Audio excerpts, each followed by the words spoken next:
I'm Jamie Carragher, and you are listening to the Pint podcast.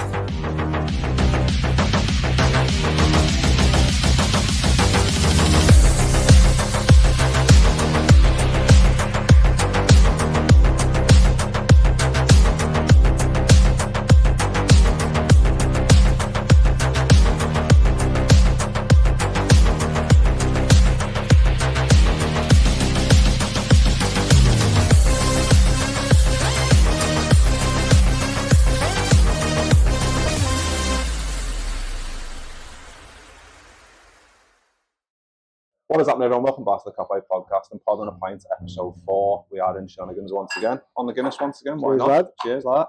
As you can see, I'm joined by Chris Pajak from the Redmen TV. Chris, how you doing, lad? Oh, good, mate, yeah. Thanks one for having me, yeah. No worries. Nice and cosy in this You corner. picked one of the best boozers in the city. Everyone said that, you know, and no one knows there's an upstairs. No, I did not know there was an upstairs. I used to work down on Exchange Street, so I used to come in here afterwards and stuff, but I did not know there was an upstairs. It's nice and cozy, yeah, it's nice and cozy, isn't it? And the Guinness is great as well. Yeah, exactly, boss. Yeah, generally what we do is do like a little open question. So this is from Mike. Like who? Mike Reed from Opta. Oh, really? Yeah. I went directly to the source. Okay, and he came up with this. He said the proper stats question. about roses. No, the roses, rank the roses and quality street and all that. This is Mike Reed from Opta has asked about roses, quality street, and celebrations. I thought I'll go to it. I wanted a random question. Usually I throw it into the group chat or on Twitter or whatever, but I thought I'll ask Mike and start getting direct questions. He said this is like a big office debate at Opta every single year, and his changes every year, because I think certain one, I can't remember which one it is, but they took out the Malteser truffle, and for me that was just like sacrilege. Like, why the fuck are you doing that? That was the best one. But yeah, rank roses, quality street celebration. I haven't had quality street in ages, but like the green and the purple ones, they're the best of them. The roses, I can only really remember the strawberry and the orange ones, so I'm going to give it to the celebrations being number one, but they can fuck off with the bounties because they're shite. No one wants a bounty, they're always left to last. Yeah. It's a weird person who likes a bounty. No, it's fucking strange, to be honest with you. No one looked at a coconut and thought chocolate bar. No one with a sane mind anyway. With a cup of tea. Celebrate with a cup. Are you getting off? If I finish my pint, I'm getting off. Celebrations, I'm going to go quality street second, and I'm going to go roses third. But I'll be honest, I don't really care. Are you not into chocolate then? I'm more of a savoury guy. Oh, so I should have If you'd have asked me about crisps, mate, I could talk for an hour about crisps. I should have vetted that first, shouldn't I? Oh, sorry, lad. I'll do crisp on the next one. Right, I'm going for Celebration Heroes Roses Quality Street, because I had a few Quality Street the other day in work, and I was like, the purple one. I think it's in roses, isn't it, the purple one? They've changed the shape, so it's now circle. So I think that takes away like a bit of like the energy from me. Like, it should be like the way it was before. But anyway, let's talk about the Reds. Right, let's do it. Yeah, what have you? Obviously, like, this season's gone incredibly well so far. But I saw you do a tweet before about like finances, and you're like top of another league in terms of like revenue from the Champions League this season and all that. But yeah, top of the Premier League, top of the Champions League. I don't think anyone really thought that this is how it was going to be. How it was going to be, did they? You know, everyone sort of hoped that we'd do well, but everyone probably put it down as a bit of a transition season, and you know, Slock taking over from Klopp. What's he going to be able to do with it? And I think, you know, everyone was probably, when we hired, sort of a little bit like, oh, okay, right, kind of trust them, but did we miss out on Xabi Alonso first and foremost? And everyone was a bit down, I think, anyway, certainly for me and my mates, where it's like, because you didn't get Xabi Alonso, you really wanted him because you know how good he'd been and stuff like that. So when you got Slot, I wouldn't say it was underwhelming as such. I think that's a bit of a harsh term to use. But it wasn't like, oh my God, we've gone and got the best manager in the world, guaranteed, which Alonso looked like last season. So when Slot come in, I think the best thing for us was finding out that he didn't want to do anything with any fan channels and podcasts over the summer. Thought that was boss, to be honest with you.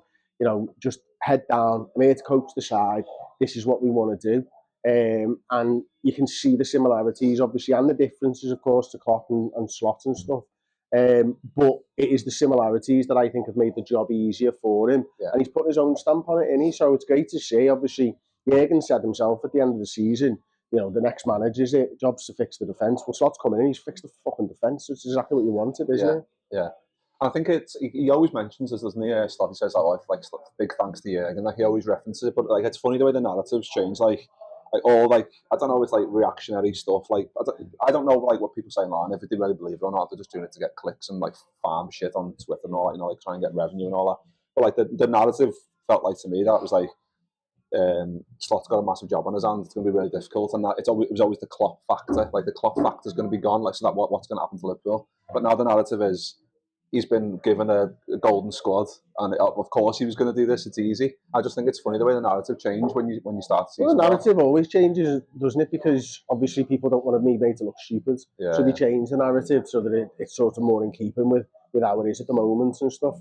But you're right, it's revisionism, isn't it? It's finest, I suppose, in that regard, because people just want to say, oh, actually, let's just forget I said that. Yeah. And we all do it, you know what I mean? You've had a bad take. I had a bad take, a terrible take last week on one of the deep dive shows where I'd said, like, listen, I think I'd give Kelleher the shot at the number 1 jersey, you know what I mean? Next day, he makes a mistake against Newcastle. And the next game, Alisson comes in afterwards and plays blinder. But I stand by what I believed at the time, which is, well, Alisson's a better goalie than Kelleher. But I was interested to see what level Kelleher could get to if given the games and the experience over the next few. By the end of the season, where would he be? But, you know, it's a fickle sport, and, you know, all these people who are changing the narratives and stuff just don't want to be made to look stupid. Don't want to admit they're wrong, and everyone has a bit of that in them, don't they? Like, you know what I mean? So, but it is interesting, and he's done a fucking phenomenal job, hasn't he, at the end of the day? That's what it comes down to, and, you know, it's not quite, I don't think it's as exciting to be in Anfield. I don't know whether you'd agree with that, but, like, fucking great getting wins every week. Yeah, I think it's the style of play, but I think, like, the atmosphere over the last, like, I don't know, say 5-6 games has been like a ton better than it was. I think we've gone from that like crazy heavy metal footy, like where it was like your blood pressure was fucking getting crazy every week, but then you had to kind of be like, I'm not sure about this, like where we're just getting the ball and knocking it around, but if we're getting, like you said, we're getting points on the board and we're top of the league and all that, there's absolutely no reason why we shouldn't be happy about it. You're right, and we've injected, I think, a little bit of pace into the game. I think, you know, you can't help but react to Anfield, can you? The furore around it and the noise and fucking any time a big tackle goes in. And I want Slot to lean into that more. I want him to just go, you know what, this is a tool that I can use to help Liverpool win games. So that for me is a big part of him changing as well. And I think it's easy to look back and remember the last couple of years of Jurgen in charge and how Jurgen was with the media and how he was with the fans and everything else. But you can also, I think, sometimes forget he didn't just start speaking out on politics overnight. He was in the job for 2 or 3 years before he started to speak out, and we really started to see. Obviously, he was always larger than life, but we never really saw what he as a person felt like. And I think Slot will get there, and he'll get that understanding. I mean, Jurgen didn't do the fist bumps from the first game, did he? No. You know what I mean? We had that West Brom thing, and then everything came out the back of it, and it wasn't really until we were sort of in those big games when the fist bumps started to come out. Slot might still yet do something like that. You just don't know. You see him now where he's waving at all 4 stands. That started off, didn't do it. Started off waving at the cop. Now he's waving at all 4 stands. So he's changing, he's evolving, he's learning, and that's what we're going to continue seeing. The biggest thing I've seen so far from Slot is he's a fucking fast learner. Jesus wept. Like, he come in, makes no changes on the first international break, doesn't he? We lose to Nottingham Forest. I don't know whether this is true or not, but it feels like McAllister and Diaz haven't played after the international break, where he's just gone, that was a mistake, let's move on. Again. Took Klopp a long time to work all that out, like, you know what I mean? So he's probably listened, he's looked at it, and he's learning on the job, and he's learning fucking fast. Well, I think like the first game of the season, like Kwanzaa comes off at half time, you're like, we could all see that Kwanzaa was struggling. I think under Jurgen, we sometimes be like, he's struggling, so is he. Might he make the change? Probably not till 60 or 70. At that point, sometimes the game is like dwindling out. Maybe you can't get the result that you need. But like, first game of the season, Slot goes, nah, Kwanzaa's coming off, Konate's coming on. Obviously, since then, we didn't look back in terms of like, shame for Kwanzaa in a way, because he was obviously really good last season. But like that, like, being straight to the point and a bit cutthroat, I think, and also, like you said, he's trying to lean into the stuff that he needs to, because we're Liverpool and we're different to everyone else in terms of like the atmosphere and all that. So that's something that I'm excited to see how that evolves as well, because obviously, like, his style is what it is, but he's still got like mostly of Klopp's squad, so it's going to be interesting for me to see how like he fine tunes that. Like, obviously we're going to get into Nunez in a bit in terms of like what he maybe sees as like as a forward going forward, but I think it is exciting. Like, the start we've had is like, you can't like every time I do these, it's like I've got nothing like negative to say really in terms of like, which is you can't have, can you? Which is massive, innit? Like, it's huge. And you look at it and you go, I think back, and I was sort of trying to draw those comparisons like every Liverpool fan does, because Jurgen was such a big part of all of our lives for 9.5 years or whatever. But like Jurgen come in with 14 years of management under his belt, and for the most part he played 4-2-3-1. It wasn't until he saw this group of players that he inherited was dead cutthroat and got rid of loads of them, and then realised that 4-3-3 would work best. Now, I think when you talk about Nunez, and we'll talk about it later and stuff, you look at it and go, I think, what is Slot's dream side? Like, if he was creating a side in a fucking lab, does he have a right winger that gets all his goals and assists, or does he have a centre forward? And I think, honestly, if you'd ask Slot that question, he'd probably say a centre forward that's going to do it. But he's come in, he's got Mo Salah. You can turn down the opportunity to work with one of the best in the world, and you've got to lean into that. So things may change over the next few years, and it might not be the same system, and it might not be the same players, and we'll probably aim more towards what his sort of lab side would be if he got to create one. But he's going to learn on the job as well, and he might just go, you know what, this is working. Why would I change this? Well, you mentioned like the formation. Be remiss of me not to mention the, you know what's going on. Don't mention the numbers. Just don't mention the numbers when you're talking to the manager. That's all I'll say. How do you look back on that now? Like, because I don't think anyone was like it was just a slightly different thing to what he was trying to say. But he was like, I don't know. I think it was like maybe because it was early doors and all that. Maybe it was his first press conference. It was his first press conference. So maybe what you didn't know what to expect in terms of questions. I was a lamb to the slaughter, basically, wasn't I? Everyone had come in and they were all fluffing him, like, you know what I mean? Like, Jurgen this, Jurgen that. And I come in and asked him a fucking football question. And my word, he took my head off there big time, didn't he? You know what I mean? I said the 4-2-3-1. He talked about the analysis and all this type of stuff. Said it was a 4-3-3. I've had loads of people on the day, you know, laughing their heads off at it and stuff like that. Sound, you know what I mean? No problem whatsoever. Don't take myself too seriously. But then I've had loads of people over the ensuing like 2 to 3 months coming on. I kind of think he does play a 4-2-3-1, Chris. I think you were right there. I think you've done you dirty.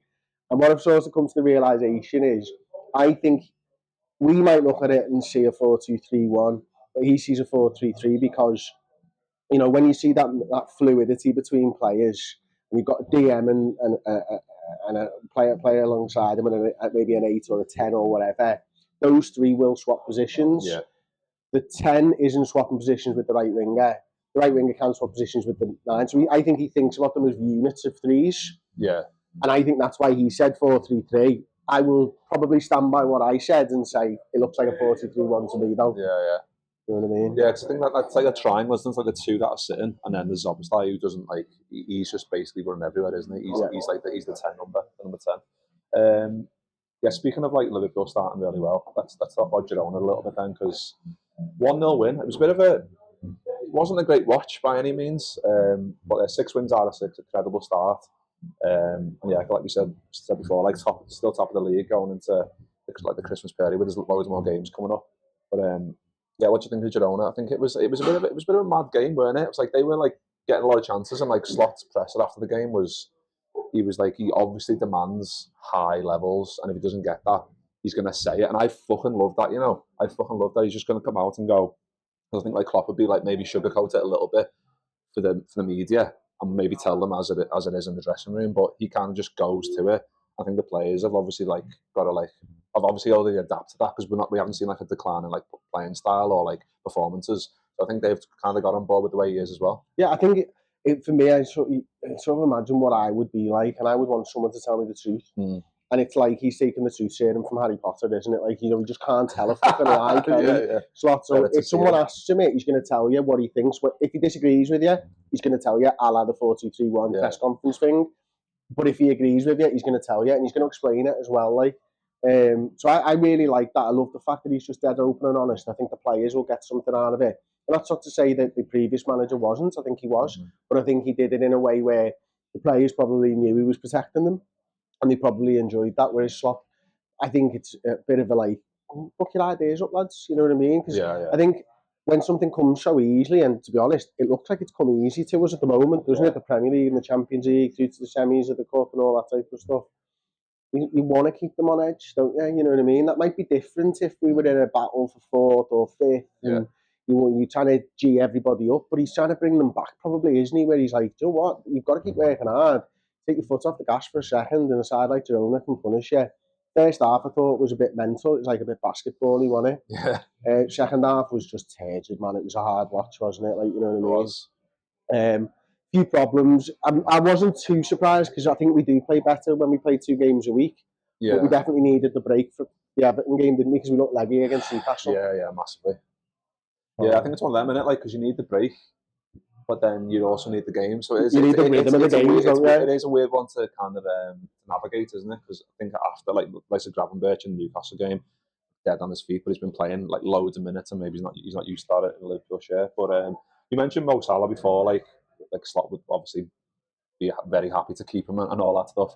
Scored his 50th goal in all European competitions, the only player in our history to do that. And yeah, 28 goal contributions this season, 16 goals, 12 assists. He only needs 4 more assists to match his best ever tally of 16 and 22, 23, and we're not even halfway through the season. It's crazy, isn't it? So he's just broken into the top 10 goal scorers in Champions League history, hasn't he? Yeah. I think he's level now with Mbappe and Filippo Inzaghi on 50, which is incredible. He broke into the top 10 Premier League a little while ago. I think he's 8th now, isn't he? Ahead of Fowler and that. Getting got close his eyes. To Henry. He's getting close to Henry. He can probably overall Andy Cole and Frank Lampard if he continues this sort of form. He's so consistent, isn't he? And like, I never really had any. I probably did actually. No, I'll tell a lie there. I probably did have some concerns maybe a year ago about him because I think he comes back from. He gets that injury sort of late last season, and I don't think he's the same player in the second half of the season as the first half. And then he starts the season, he like just give the lad a deal, like, you know what I mean? This has got no problem whatsoever. But I think his game's changed so significantly now that I'm not worried about the people saying, "Oh, he's going to drop off a cliff." I'm like, well, I get it. Like, don't get me wrong, but like, he's going to always be able to kick a football, and he's not as fast as he was. So where's this cliff coming from? Yeah, exactly. Because he's nowhere near as fast as he was, and yet he can still get the goals, still get the assists. His game's already changed. He could drop off the cliff, right? And put Bakary Sagna numbers, Bukayo Saka. Yeah. Different. I mean, he'd have to really drop off the cliff to get to Sagna numbers, wouldn't he? But he could have his goal contributions, right? And he'd still be ahead of Diaz, and he'd still be ahead of Gakpo, and we love them, and we think they're boss. Yeah. So. Where you at with it, like, you know what I mean? What about you? Where do you think, like, how long do you think he can play at the top level for? I was pretty much in the same boat as you, thinking like last year, like there's like signs where as the players getting, I know this is like cliche, and when they're 30, like you think they're going to hit like a brick wall, but like it's fine-tuned like machines now, aren't they? And Salah is obviously one of them. And he's grown up all his entire career with sports science. That's what I mean. You know what I mean? Yeah, exactly. And Josh made a good point on the episode last week. He said, like, he's probably said this to you, and apologies if he has. He said, like, you could take his like goals and assists, jumble them all up, and you wouldn't know. Yeah. And I was like, that's fucking like a very good point. And you wouldn't have a clue which season was which. And that's a sign of like a true world class talent where you haven't got a clue which one's which. His goals and assists per 90 right now is as good as it's been all his Liverpool career, which is wild. Yeah. You know what I mean? It's ridiculous. Yeah. But the team lean into him more, and I don't think he does have the defensive responsibilities that he used to have. That's not a problem.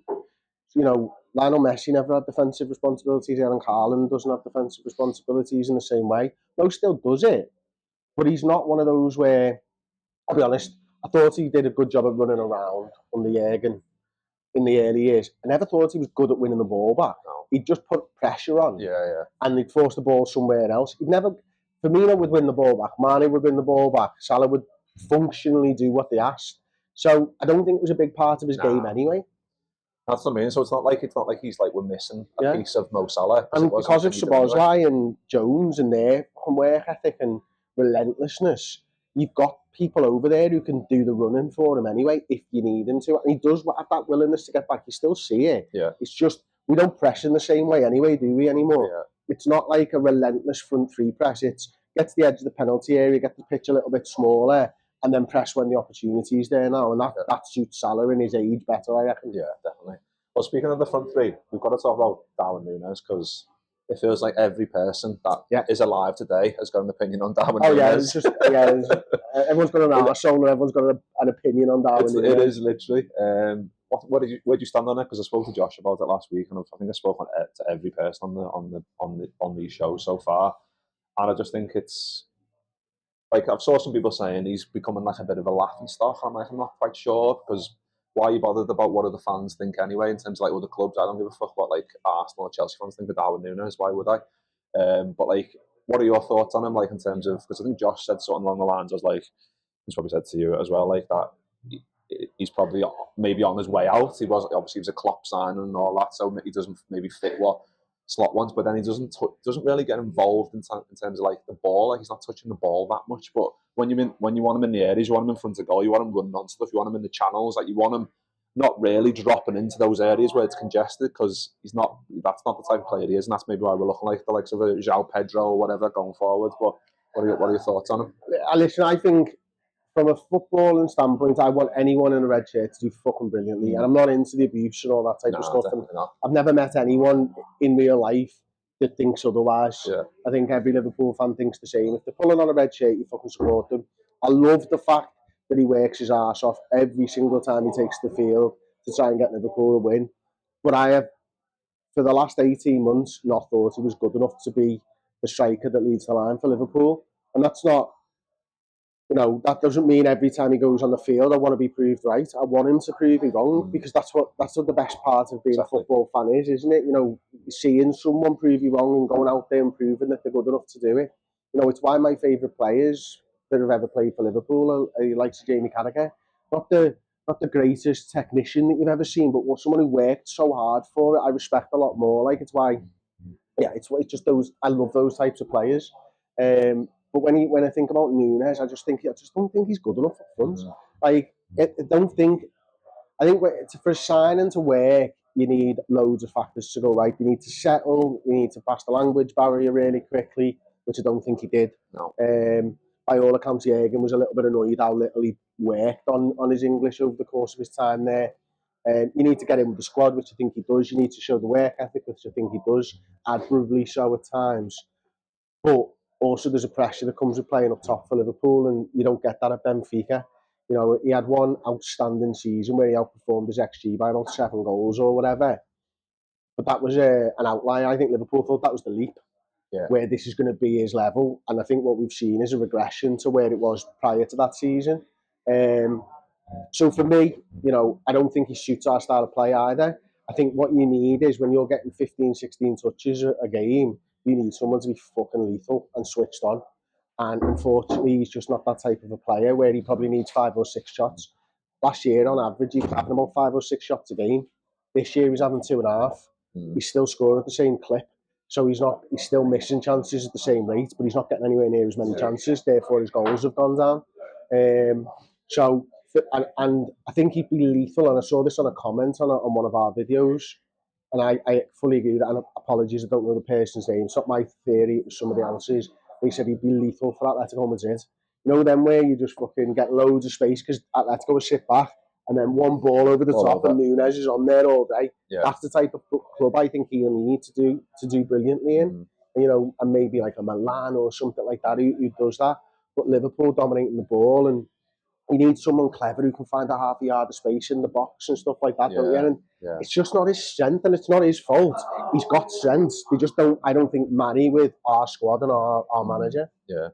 I think that's probably, like, again, it's with Jota being injured, the limelight's on him, isn't it? Yeah. Like, and again, but though, even still, like you said, he's the number 9 for Liverpool. You've got to score goals. You're the number 9 on the football club. The pressure's there anyway, but I think, like, not having Jota there to like mix and match, like if you like, like we were seeing him early in this season, like we'd see Jota for the game, see Nunez for 1, we'd see Jota for 2, we'd see Nunez.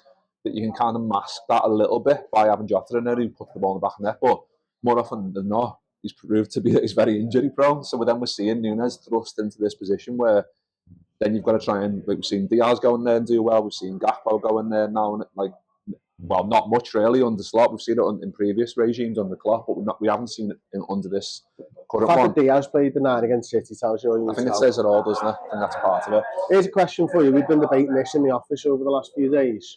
It's been quite an interesting one. If you had to sell one of Jota or Nunez, what are you doing? Fucking hell, it's a hard one, isn't it? Why is it hard? Because I think Nunez, for me anyway, I think he's got like ability to cause. I think I love the chaos. I think that's what I love. But I love someone who puts the ball in the back of the net. So I would I would be selling Nunez if I had to.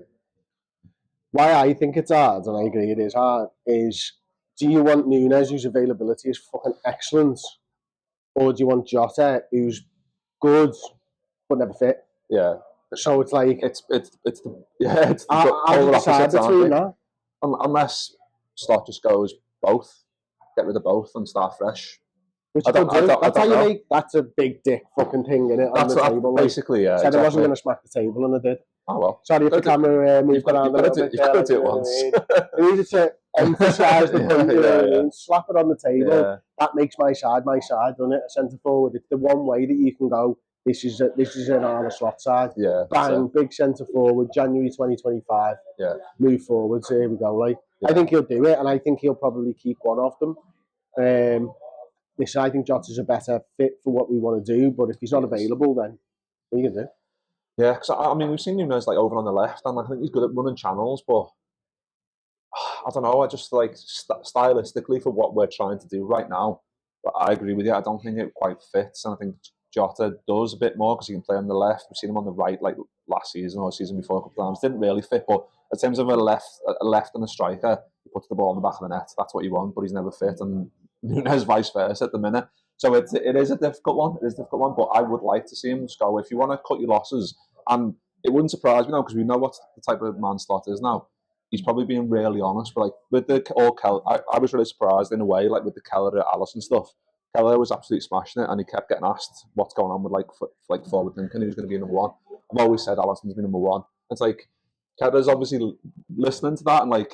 But then he probably only knows where he is anyway, because he's been told by Slot like behind the scenes. So I think it's that honesty that I really like. So it wouldn't surprise me at all if something like that happened. But I think it's something that, like we've seen people saying, this is a Klopp team and whatever. I think that would give him a lot of license to kind of go, well, no, I'm building my team, and then this is kind of what I see going. It's 100% Slot side, isn't it? Like it's that like Gerard Houllier, Rafa Benitez thing, innit? Where he said, "Oh, it's my side." Well, maybe he didn't win the Champions League. Yeah, exactly. Benitez did. Yeah.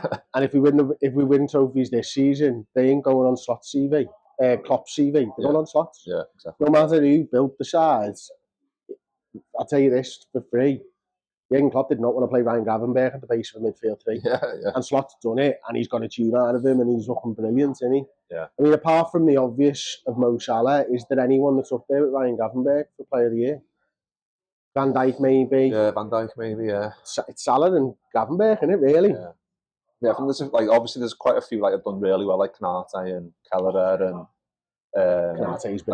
Bradley's been good and called upon. I think Robbo's been up and down a little bit, but in majority, obviously the reason why we're top of both leagues is because most players are getting decent, like 7, 8, 9 out of 10 every week, which is kind of why we're doing so well. But yeah, let's talk about Fulham then, because we're back at Anfield Saturday, 3 p.m. Yeah, underlying numbers FC Fulham. They're fucking good in the numbers, you know. They are. Yeah, but I think like I was obviously after last week with the derby not going ahead, and then City and Arsenal just having like a mad weekend where it was perfect for us. We were just kind of sat there watching the telly, going, "This is boss. This when Liverpool don't play, everyone else fucking drops points." But obviously we haven't played the game in hand yet, but I think it's like a good opportunity to kind of capitalise on it a little bit and just like keep the pressure on. Knowing obviously we need to do that until we play Everton, which I think is potentially meant to be 11th of February. Apparently, might be. Is that one of the Champions League ones? Which, the Everton game? Yeah, is that one of the Champions League midweeks? It might be. Because I don't think that'll happen, you know. Right, because the dates that come out were like the February ones, weren't they? But we have to make it into the top 8. But like, I'm sure the Premier League or the FA and the UEFA have got something where they don't put the games on. Yeah. And also TNT, the broadcaster for both the Derby and the Champions League. Why would they cannibalise their own market with the Derby? True. Like, you paid fucking shit tons of money for the Champions League. Why would you put a Derby on at the same time? And, you know, they're out there doing all the other games. So I don't know when it will be like, but if it is, fair fuck's sake, you know what I mean? I think it's happened at a good time for us because no one wanted to play Everton in that wind. No one did they really? Oh, I was dreading it, you know. I was literally it's ridiculous. Dreading it. Yeah. I mean, fucking Pickford would score with a goal kick. Yeah. But what are your thoughts going into Fulham then, like in terms of like maybe like... Was it last year McAllister that hit that fucking banger as a winner? That game was full of, and Trent scored. That was a hard game, wasn't it? 4-3. It was Trent scored the beauty. McAllister scored a rocket. Endo scored a decent goal. Oh yeah, Endo. I can't remember who scored the one now, but it was 4 beauties in that game, and we just got over the line. So I think I was speaking to the same thing with Neil like before the Newcastle game, where because we were in that period where we were like just beating everyone, and everyone was planning going, oh, we'll probably just go and we'll win again. I was like, no, it's probably going to be a bit harder than that because we're away. But then you get Fulham, who are like, we've seen they're doing decent enough. Like, so it's not gonna be like as easy as people think. No, it's not. I think good to get back to Anfield again, isn't it? Yeah. And I think you made a good point before about the atmosphere in the last 5 or 6 games. It's like when we overtook City, the fucking cop and the stands just went. There's a league title to be won here, and that's what because we don't like the Anfield atmosphere at the start of the seasons, unless it's a big game and because you go. It's just normal. You know what I mean? But what you get is when there's something to fight for, you get the best atmosphere in the country by a mile. Switch flicks, doesn't it? Yeah. It is literally like and that's what you've got at the moment. And I think that's what Fulham will be like, and that's what will be hard for them because Fulham, with the greatest of respect, won't have come up against Anfield in an atmosphere like Anfield will be in a mood for. Yeah. Where if there's a Premier League title to be won, you can't beat Anfield. And I think that's what we've got going for us. And yeah, it's going to be a tricky game. They're a good side. They are a good side. They haven't quite got the results that they probably deserve so far. But I do think that they also don't get to play in like cauldrons very often because no one really gives a shit about them. So it's hard to bring up an atmosphere, whereas I think this time around Anfield will be ready for it. What are your thoughts like starting 11 wise? Like, because obviously Alisson came back in. Yeah. He's going to stay in, isn't he? I think we've seen that. Like apparently Jota and Chiesa trained along today. I know, that was a bit weird because Chiesa's been ill. Quite a few of them I think got ill, as well. Yeah. So hopefully he's better now, but then the alone thing was a bit nuts. I think it's we can go through it together, can't we? I think Trent's got to play. Yeah. Unless he throws Konza in there again, I can't imagine it. Yeah. Therefore, it's Joe Gomez and it's Van Dijk at centre half. It's Robbo at left back again in it. You've got Gravenberch. He'll probably play. McAllister's out because of the suspension from the Everton game, so he can't play. So you're probably looking at Jones and Szoboszlai again. More minutes for Harvey off the bench, maybe 30 this time around. Yeah. You're looking at Salah. You might be looking at Gakpo over Diaz. Who played the other night? Was it Diaz? It was Diaz and Nunez, yeah. So, like Diaz as Gakpo maybe? Maybe? I do. Yeah. It's fucking harsh. But, it's harsh in terms of I don't think it does Nunez any good. You're almost writing him off then if he has a bad game and then you don't play him in the next one. You've ruined him and you don't know when Jota's coming back. Yeah. So I'd probably myself just go Nunez in again, Gakpo for Diaz. That'll probably be my side. Yeah. I think Nunez is a really difficult one. I think he is a confidence player as well. I think like the other night we saw he just looked devoid to me. Like he just looked like he was trying his best and he was running around a lot and closing spaces, which is what you want. But like in terms of like putting the ball in the back of the net and all that stuff that we want him to do. Yeah, so I think you probably got to just keep him and hopefully like he gets one and that kind of can be like a little mini catalyst for this period. Listen, it might be a mini catalyst, but the likelihood is he just gets one and then goes back to normal. Well, yeah, that's what I mean. You get your this weekend for all the shit that he's got. Like that's the other thing, isn't it? Where he just nails every shot in the top in. Yeah. Chips the keeper again for no reason when he could walk around him. Good goal, that though. He's got everything, though, hasn't he? He's got everything. Like it's that. Yeah, it's up there, isn't it? It is a shame. Yeah, it is. I think Chris, nice one. We'll leave it there. Nice one for nice one. Unless you want to talk about roses and celebrations again. No, not into. Let's talk about Chris. What's your favourite crisp? I'm a Monster Munch man. Oh, pickled onion. Pickled onion. My favourite is. Excellent choice. That's a good shout. Then fucking good grab bags, jalapeno and cheese, mate. That is the fucking shout of all shouts. I forgot about them. They're excellent. The older I've got, the more I like salt and vinegar as well. Yeah. When I was growing up, it was all cheese and onion, but as I get older, I'm like more salt and vinegar. Mm. There's a time and a place for a good packet of ready salted crisps. It's normally with ham butty. Yeah. Thai sweet chili sensations are absolutely sensational. Well, my favourite, and I don't care, is sensations, but the chicken and thyme ones. They're nice ones as well. Yeah. I just honestly, Kate hates them. but I'm just like, whenever she's away, I'm like, I'm going to get like 2 bags then. Just fucking demolish them. The shout there over there was jalapeno and cheese. That's a good, they're good. They're very good. They are very top good. tier fucking crisps. Shout out to that fella. Yeah. Any others before we sign off? I love rib and saucy knickknacks. And scampi fries as well, if you're in the boozer. Scampi fries. Scampi fries. Left field shout, Seabrook Worcester sauce. Seabrook Worcester sauce is a left field shout. Can't go wrong. I've never had them, you know. I don't know about them. Yeah, fit. There you go. Across the board, exceptional. Okay, there you go. Local crisps is always good when you're going away though as well. Yeah. If you go to Ireland, get the fucking Irish crisps and stuff like that. Oh, mate, potatoes are quality, aren't they? Right, we're going to go and buy about 12 bags of crisps, so we're going to get out of here. But yeah, nice one. No problem, mate. On. Yeah, that was Pod on the Pint episode 4. We'll be back next week with another episode. Nice one, and we'll see you all very soon. Ta-ra. I'm Jamie Carragher, and you are listening to the Copite Podcast.